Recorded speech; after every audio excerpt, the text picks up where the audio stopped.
All right. So I'm going to give it a few seconds for people to start hopping on. Hi, everyone. So as you join, if you can mute yourself, I see lots of beautiful, familiar faces. So yeah, if you could just mute yourself for the sake of the, hi, for the sake of the little seminar here. Background noise can be challenging in Zoom sessions. We're all getting so familiar with Zooming. So today's little life coaching, it's not even a workshop. I guess you'd call it just a little short snippets, little seminar. Is going to take around 20 to 30 minutes. And hopefully you're all going to leave here feeling a little bit better than when you came. That's my plan. So we're going to give it a few minutes. Believe it or not, we have a lot of people joining today. I think the last count was around 58, 59 people. So yeah, I think it's needed. Is that an indication that it's highly necessary and needed for a lot of people? All right, so good. We already have about 20 people on. So I'm just going to chat with you for a few minutes while more and more people join. Morgan is navigating from afar, trying to troubleshoot, because of course there's always technical difficulties and issues when we do these things. Okay, a little quick introduction. Most of you know me. Most of you are either members of Bloom, or you know me through Verbena Holistic Center. You know me either through prior life coaching programs. So many of you are familiar with me, but some of you are not. So I'll just give you a brief introduction of myself. And so I am, again, my name is Julie Wallace. I'm one of the owners of Bloom Yoga Fitness Studios in Southington. I own the business with my two beautiful daughters, Bethany and Morgan. We are also co-owners of Verbena Holistic Center, also in Southington. And we are also the owners of Bloom Holistic Life, which is primarily a life coaching platform that is done online. COVID was kind of what launched us into it, but we just opened up Bloom Yoga Fitness online, and that's the platform that we are all using today. So it's actually been really exciting. I say that COVID has a few gifts. It really does have a few gifts. And one of them is the launching of the online platform, because this was just not something that we were doing before. And honestly, it wasn't something that I was particularly comfortable with either. I don't really love technology. I'm not that great at it. So for me, it was really challenging to get into this online stuff, but I'm so happy I did, because it opened up a whole new world, and I'm actually able to reach so many more people this way. So today, Vicki Sear is texting me that she likes my hair. Thank you, Vicki. I tried today. Normally it's in a big fat messy bun on top of my head. So I actually tried today. Thank you for noticing. All right, so I'll tell you a quick history about myself and how I got into life coaching. So what happened was, it was in like 2005 or 6 where I ended up getting divorced after 20 years, went through, a pretty solid midlife crisis after that, and fell into this pattern of, I would say, the quintessential victim of my life and my circumstances, and got super depressed, started, eating and drinking wine in an effort to sort of buffer that, and just ended up in a really bad and miserable place. And so in an effort to improve my health, I started taking yoga with my beautiful daughter, Morgan, who was just beginning to teach at that time.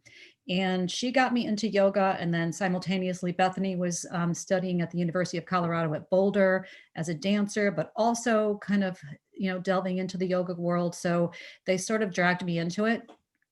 And so initially, I really had a hard time with yoga. I just didn't really know what yoga was. I thought it was just movement of our bodies. I didn't really know much about the philosophy of yoga. Well, that all changed when I made a trip to India in 2009 to pursue my own study for my yoga teacher training. And I was just immersed in that yogic philosophy. So it literally transformed me and changed my life. When I was there, I discovered that I could actually manage my own thoughts, which isn't really something that I knew I could do before. I just figured they were there, they were my thoughts, and I didn't know that I could do much about them. So a lot transpired for me when I was there, and I came home like pretty much a different person. So I wanted so desperately to share everything that I had learned there. And I started just studying and I wanted so badly to share it. And, when you're teaching a yoga class, you get like a minute or two in the beginning of a class for some inspiration, then you get a minute or two at closing. That's really the only connection that you get with your students, aside from just teaching them the poses.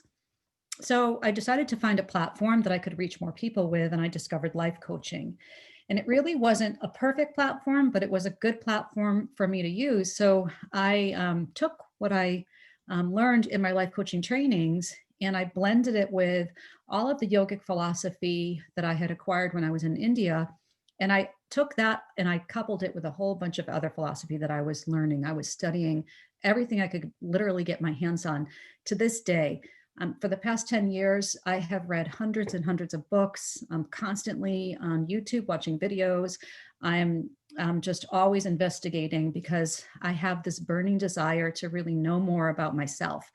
And with that, I have a burning desire to teach people how to feel better, basically. I know that I was truly a victim of my circumstances, meaning I was allowing the circumstances in my life to dictate how I was thinking. And with that, how I was feeling.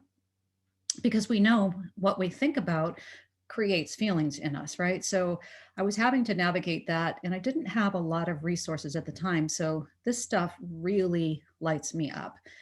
So I took all of the information that I had acquired and I assembled a life coaching program. And so I started coaching people privately and I started coaching people in groups, and I developed a few different programs, one of which is the Reset. Actually, we're starting the Reset next week. And that we've actually condensed it to a 14-day reset. So that's just a way to help people with their food habits. And I take it far beyond what we're eating when I teach about the reset because it has more to do with your mindset. Many of you have participated in that. And the other program that I just newly developed is called Discovering Your Holistic Blueprint. So what I have discovered myself is that we all have a unique blueprint. It's a blueprint that we're born with, and it encompasses a lot of different aspects of ourselves. So it encompasses your physical self, your mental self, or your programmed or conditioned self, and your emotional self, as well as your spiritual self. So I wanted to offer to you today a brief outline of what that means. And then I wanted to talk to you about sort of, I would call it like 3 steps to sort of discovering that holistic blueprint, and then understanding why things are showing up for you the way that they are in your life, and then how to sort of master what's happening in your life so that we can come into it from a state of reacting to our life circumstances to a place of intention where you are now creating your life circumstances. So let's start with your holistic blueprint. And I want to talk to you first about the physical aspect of that, because to me, it is that physical aspect of ourselves that speaks always the loudest. So we know that when you're not well, when the body is hurt, I mean, all you have to do is burn yourself in a curling iron to know that that is going to like take up all your attention. All you can think about is this burn that you have on your hand because it's throbbing and nothing else seems to matter. And if you have ever dealt with more serious illness, you know that you can't really, there's no space for anything else in your life while you're dealing with that illness, right? So something like that might consume you. So I want to talk about that physical component first. It's important to know that each of us is born with sort of this biochemical individuality, which just means that you have a certain profile that you're born with. And that includes your genetic predisposition toward diseases and your tendencies. A lot of that you've inherited, right? So this is coming from your ancestors, and you're just in this line of your ancestors, and you have inherited a lot of your tendencies from them. But aside from that, much of it is collected as you move through your life. So that means that you have a certain biochemical individuality, and what happens is you start to consume things, or you're learning how to handle stress. And so you can either work within that individuality and learn how to enhance it, or you could be doing things that are working directly against it. And then again, all you're doing there is offering yourself the opportunity to create a disease in your body. So that physical self involves, of course, what you're eating and how you're taking care of yourself. And so this is something that I encourage all of you to really pay attention to. I teach my clients to become their own food advocates and their own health advocates. And that means that you're taking full ownership and responsibility for whatever it is that you're putting inside your body and what it is you are putting on top of your body. So, whatever products you're using, right? So, just paying attention to it, right? It's a huge part of yourself. When I was in India, they used to refer to the body as your food body. It's literally, quite literally made from the food that you eat. And so you're building your cells through the foods that you're eating, right? So paying attention to your diet, and not because you want to look a certain way. So I know that's usually what motivates most people. We want to look a certain way, and I think we get ourselves into a lot of trouble that way because we're focusing on appearance versus like health. So my advice to my clients is allow your body to be what it wants to be. Just give it a fighting chance, right? So put foods inside of your body that are going to help build your cells in a healthy way. The other thing that happens when you're eating food, like namely mostly what's available to us in the American diet, is that you're almost like assaulting your body with these foods, because they're not matching your ability for optimal health. Like these foods are creating discord in your body. So I always encourage my clients to look first to what's going on physically. And that also includes environmental stresses that you might be subject to. And that's going to kind of roll us into the next part of this. So there are three reasons why the body becomes ill. One is directly related to the food that you're eating. And so if you're introducing a lot of chemicals into your body, a lot of additives and preservatives, toxins that come from pesticides and whatnot, then you're just putting your body at risk by compromising it. Now, your immune system is remarkable. Your body can fight off a lot, but if you're constantly inundating it with these toxins, it's just a matter of time before it just can't take it. Literally says, I can't take it anymore. And then out pops the disease, right? The other aspect, as I said, is maybe more environmental. Like, what are you exposing yourself to as far as chemicals and pollutants? And then lastly would be how you are dealing with stress in your life. Okay, so stress is probably the number one culprit in all disease, because what stress does is it compromises your immune system. So if your body is using energy to stay in flight or fight, which is what happens when you're under stress, or what would be even just perceived stress, so how you're interpreting your environment, right? It's not automatically stressful, you guys. Your circumstances are truly neutral until you assign meaning to them. So you have to really consider your own personal interpretation of what's going on around you. And so if you're interpreting your situation as stressful, it's going to set your body into that automatic response of releasing, adrenaline and cortisol into your body. And one of the things that it does is it shuts down your immune system. So stress can create disease in the body because your body's no longer to fight whatever it has to fight, because the immune system is literally shut off because your body's using the energy it needs to deal with its stress, right? All right, so that leads me to the next aspect of yourself, which would be your mental body. So that comprises all of your thoughts, your mind, your memory, right? Your conditioning, your programming. So what is that? When you're born, basically, you're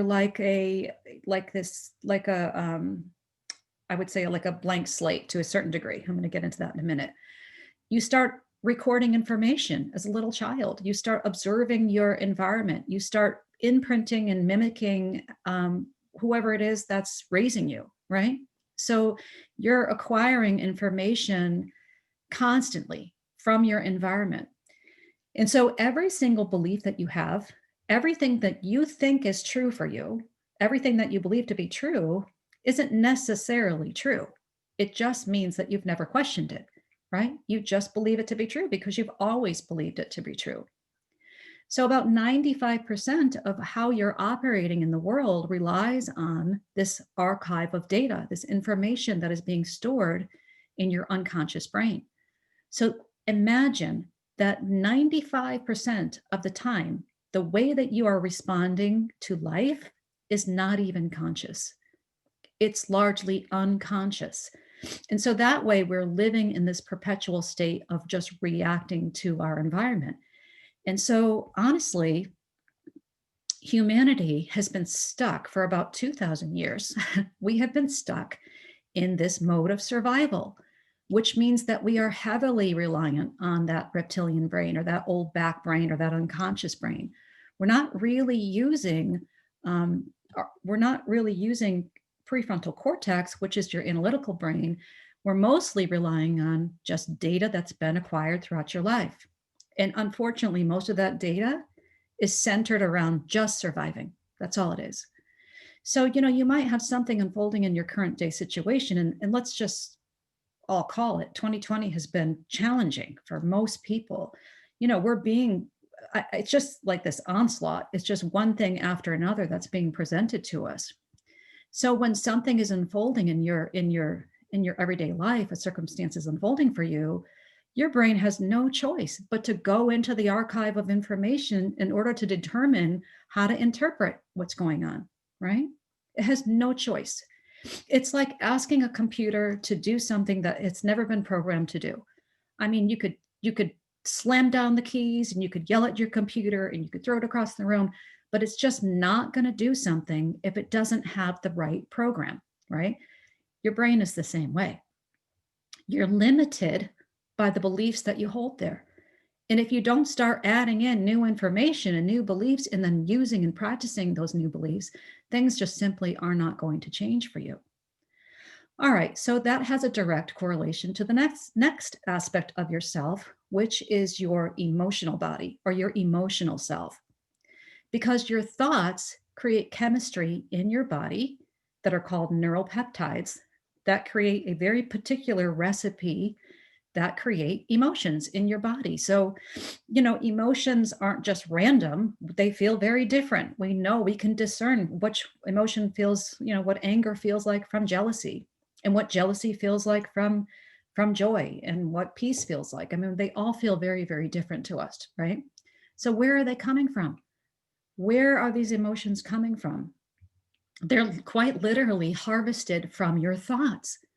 So whenever so what happens is you have a portion of your brain called your limbic brain, and this is like where your memory is stored, and that's also where the hippocampus is and the amygdala. And these are all really important aspects of yourself because this is where where your memory is housed. And so that part of the brain consists of memories that have been acquired and then hardwired also responses that you were given at birth in order to survive, right? So you have survival instincts, one of which is to conform. When you're a kid, what do you learn to do? Conform, stay in the tribe, mimic mom and dad. And maybe when you're a teenager, that changes a little bit. But in the beginning, it's very much you mimic. You're born with instincts that say, I need to be accepted, I need to be approved of, and in order to survive in my tribe, I have to conform. So many of us come in maybe with divine gifts that we might have, but they've been squashed, right? Because we knew that it was more important to stay safe and survive than it was to excel and to explore these divine gifts that we might have. So unless you have an opportunity that sort of presses on you, oftentimes those gifts go unlived and unnoticed because we're just staying in that mode of survival. So you have the programming, which is creating the emotions. The emotions carry a vibrational frequency. This is so important. So now think about the vibrations in your body that feel terrible. Think about anger, think about fear, think about anxiety, think about shame. By the way, shame is a stress response. It's designed to keep you in the tribe, right? To make sure that you're conforming. When we feel shame, we know that we're different and we're wrong and we want to be accepted, right? So most of those survival type emotions are low in frequency, and they have a vibration That is the foundation for what we call the law of attraction. So this means that whatever frequency you're currently in, you're going to be attracting more of the same. This is how we become the unknowing creators of our reality, because it's not like it's conscious or even chosen. Nobody chooses to wake up every day and say, geez, I think I'll just be saturate myself in shame today. That's just going to be a great day. I'm just going to feel shame all day. And when I'm done with shame, maybe I'll feel some anger or some anxiety. Like, I don't think anybody wakes up and chooses this platform for themselves, but I do think it's the default tendency. And so what happens is, again, your brain has limited resources. It has everything that it's learned, and then it has the emotions which match those thoughts, right? And so here we go out into the world and something unfolds before us. A circumstance is unfolding before us. Your brain must go back into the memory bank, into the archive of data in order to evaluate and interpret whatever's going on. And so oftentimes our interpretation is very, very limited by whatever those thoughts are. So if you were not raised in an environment that was extremely positive, if you weren't raised by parents who just believed in all things possible for you and encouraged you and just led you to, believe that you were just so, you were filled with confidence and that you were amazing. I mean, most of us didn't have that. We had pretty normal parents who were just also stuck in the survival mode, right? And there's not some magical day when you turn 21 and as an adult and all of a sudden you're just like the most confident person that ever walked the face of the earth. You're just not going to be that. You're going to be a product of your conditioning, right?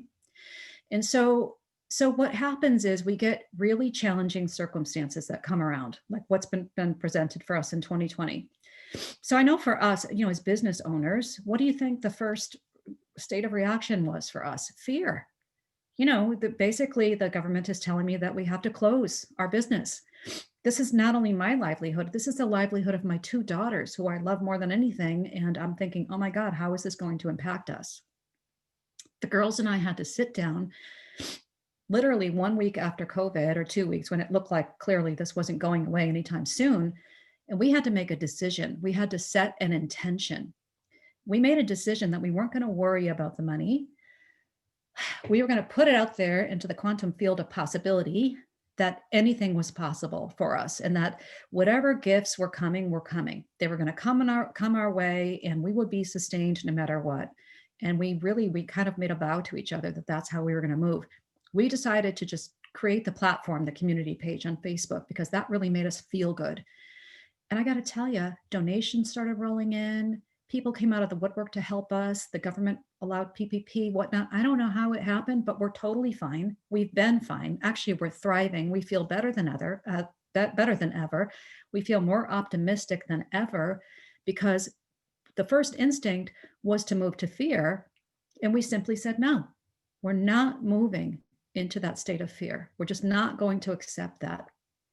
Because if it's true that anything is possible, then it's also possible that maybe 2020, even though it's disguised in all of this adversity, maybe this is the best thing that could have ever happened to us. Right. And so I think people have to really look toward what is it that's going on in your environment that's triggering you? And do you have a tendency to move into fear? Do you have a tendency to move toward negativity? Right? When you see the future, are you just sitting here thinking it's just going to be terrible and awful? I mean, you really have to examine what's going on in your head, because it is creating a very distinct vibration in your body, and you will move through life with that exact lens, right? So your interpretation of your circumstances is so critical.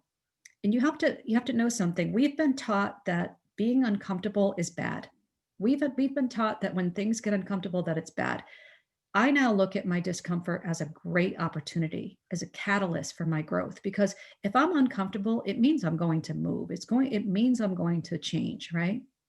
All right. So the last piece of this is in the aspect of you in your holistic blueprint is also that spiritual self. And this is the most important piece to me. And this is what really kind of For me, it differentiated my humanness from that true purpose of my being here, which is the agenda that my soul had in coming here.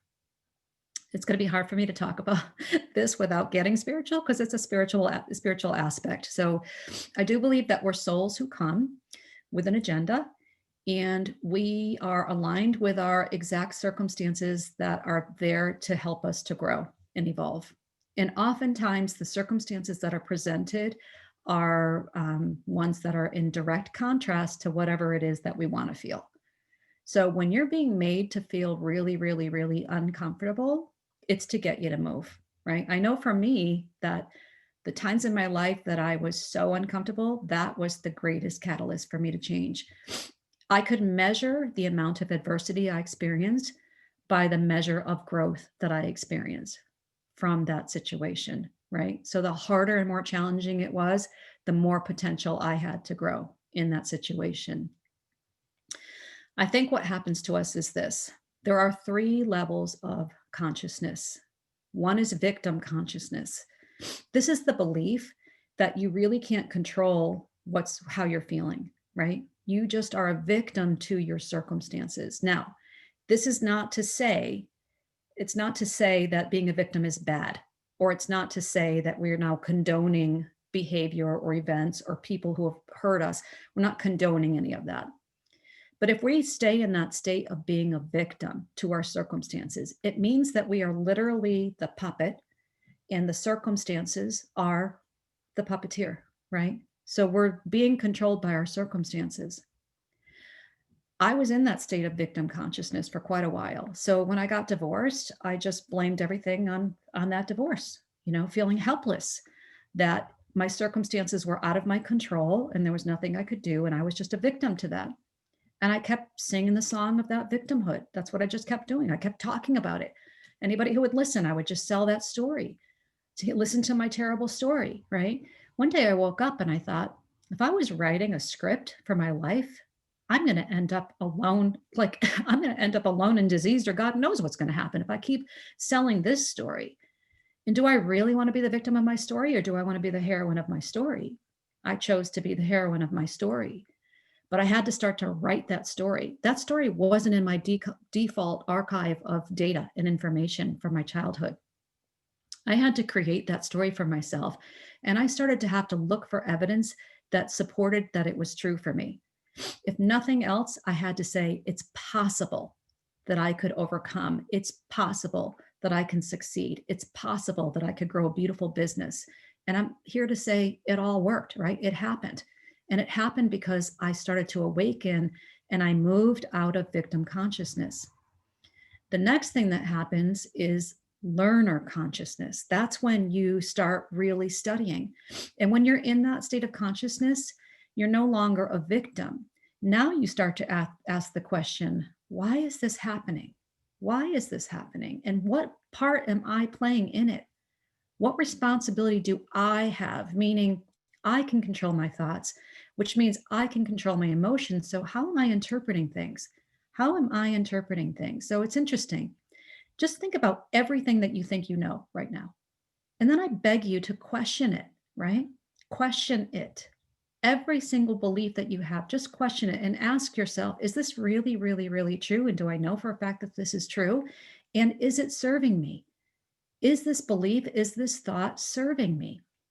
Because your current thoughts and feelings are literally the building blocks of your future. Your future is being built right now. It's being built in how you think and feel now. Like I said, you don't just wake up one day and magically get to wherever it is you think you're going. You get to where you're going by taking one small step at a time. The question is, are you conscious of the steps that you're taking? Are you creating your path, or are you just allowing your path to just randomly show up? Because if you're allowing it to show up, you're living in the past, because all you can do is rely on that old data bank of information that's probably all worn out and not even relative anymore. So you have to start becoming into that seat of creator. It takes learning, right? Learning, observing, getting super curious about yourself. That was the very first step for me. What that did for me was it got me out of the trenches of that victimhood. I started to separate myself from my circumstances and know that I was the witness of the circumstances, not the circumstances themselves. And by witnessing, I was peeling back enough to give myself some separation, which created the space for me to move into the next level, which is creator consciousness. And that is when you are wide awake and you start saying, how is this happening for me? Right? You're no longer that victim. How is this happening for me? What opportunities do I have here? What contrast is being offered to me right now in this situation? Here's the truth. Whatever you feel inside of you is being reflected back to you in how you're perceiving your circumstances. You can't be triggered by something. You can't be triggered unless it's already in there, right? You can't trigger something that's not there. So if something is happening external to you, you have to really ask the question, what is it in me that's being triggered to now create the thoughts and the feelings that I'm having? So that's taking ultimate responsibility. Part of that spiritual aspect of yourself involves what's called your dharma. And your dharma is your life purpose. Like, why did your soul choose to come here? Why did your soul choose its particular circumstances? Why did you choose your family? And yes, you chose them. Some people are going, there's no way in hell I chose my mother. I know I didn't choose my mother. I did not do that. You did. You chose your mother, you chose your father, your grandparents, your partners, your business associates, your children, your siblings. You chose them and they chose you. And that was because you had a big plan in place. And so part of your mission here on earth is to uncover that dharma, right? Your purpose. Like, why are you here? And so I will give you one hint. Everybody basically has the same purpose.